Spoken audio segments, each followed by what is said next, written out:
Wind speed and air pressure. Objective: to learn how wind speed causes reduced air pressure. When air moves with high speed, its pressure reduces. Here is an experiment to prove it. Hold this strip of paper at one end and blow over the top of it. The paper rises. This happens because when air is blown over the paper, the air pressure above the paper reduces, though the air pressure below the paper remains the same. And as the pressure below is now greater than that above the paper, it pushes the paper up, causing it to rise. Now blow harder over the paper. You see that the paper strip rises even more as the air pressure above the paper gets lowered even farther, making it easier for the greater air pressure below to push the paper further up.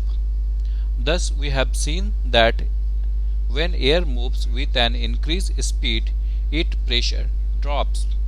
Thus we have seen that when air moves with an increased speed, its pressure drops.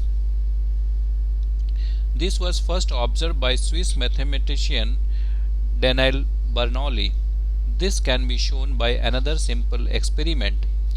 Here are two inflated balloons hang in such a way that they are 3 cm apart from each other and at the same height. Now using a straw, try to force the balloons apart by blowing air between them. You notice that the harder you blow, the closer the balloons move to each other. This happens because when air is blown between the two balloons, the air pressure between them reduces. The higher pressure on the outside of the two balloons forces them to come together. We again see that increased wind speed results in reduced air pressure. This is exactly why a wind blowing at high speed over the tin roof of a house blows the roof up, because fast moving wind decreases the pressure over the roof, while the pressure inside the house is greater.